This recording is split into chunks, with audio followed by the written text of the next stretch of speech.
উনি অ্যাপ ব্লকের থেকে শুরু থেকে ভিডিও করছে। জিজ্ঞেস করেন করছে ভিডিও করতে কি হয়েছে আপনাকে ওনাকে নিষেধ করছি জিজ্ঞেস করেন কিন্তু আপনাকে কি আমি অ্যাপ ব্লকে নিষেধ করছি বলেন। আপনি যখন আমি ওখানে আসি আপনি লাইভে যাওয়ার আগে আপনি নিষেধ করছেন, আপনি আপনার পিছন দিক দিয়ে টান দিয়েছেন। আর যখন এখানে আসি যখন রোগীর বক্স আপনি ছিলাম তখন আপনি এই লাইভ ডিলিট করে দিয়েছেন, লাইভ কেটে দিয়েছেন।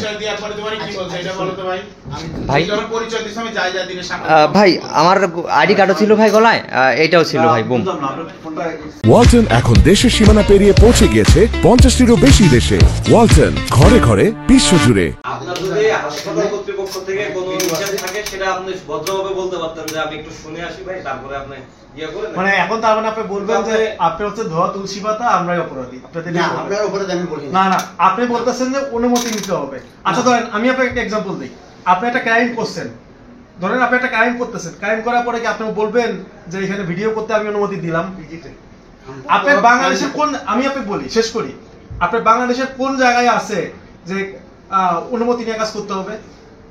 আপনি যদি উনি যে কথাটা বললো যে ভুই কর বাংলাদেশ নাই, ওরা হচ্ছে ওই হচ্ছে ভিতর টেনে নেন, আপনার কি মনে হচ্ছে যে আপনার সাথে নাচতে পারে?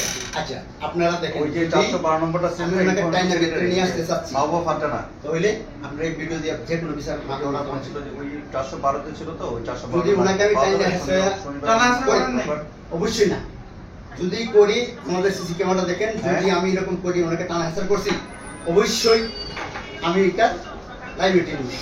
আমাদের আনসার সদস্যের সাথে আমাদের গণমাধ্যম কর্মীর সাথে আমরা বিশ্ববিদ্যালয় কর্তৃপক্ষ থেকে আমরা এটা আন্তরিকভাবে ক্ষমা চেয়ে নিচ্ছি এবং আমরা আনসারের এখানে কর্তৃপক্ষ হাজির হয়েছেন এবং ওনারা আমাদেরকে কথা দিয়েছেন যে 24 ঘন্টার মধ্যে এই একটা সুরাহা করে দিবেন। সকালে ক্যান্সার ভবনের অ্যাপ ব্লকের নিচে আসি, তখন দেখি আনসার সদস্যরা একজন রোগীকে টেনে নিয়ে যাচ্ছে।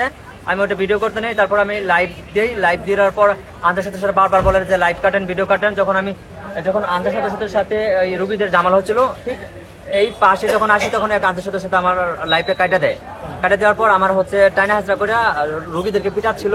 আমি ভিডিও নিবো, আমাদেরকে ভিডিও নিতে দেয় নাই। পরে আমাকে যখন ভিডিও বাইরে ভিতরে নিবে পিটানোর জন্য বলতেছে ওকে ধর, ওকে মারতে হবে, এই দালাল, এই বাটপার, এভাবে গালি দিতেছে। আর তখন আমি ফোনটা নিয়ে আমার যখন হাতে টানা হাসা করতেছে, আমি হাত জাকি দিয়ে আমি এখান থেকে সরছি।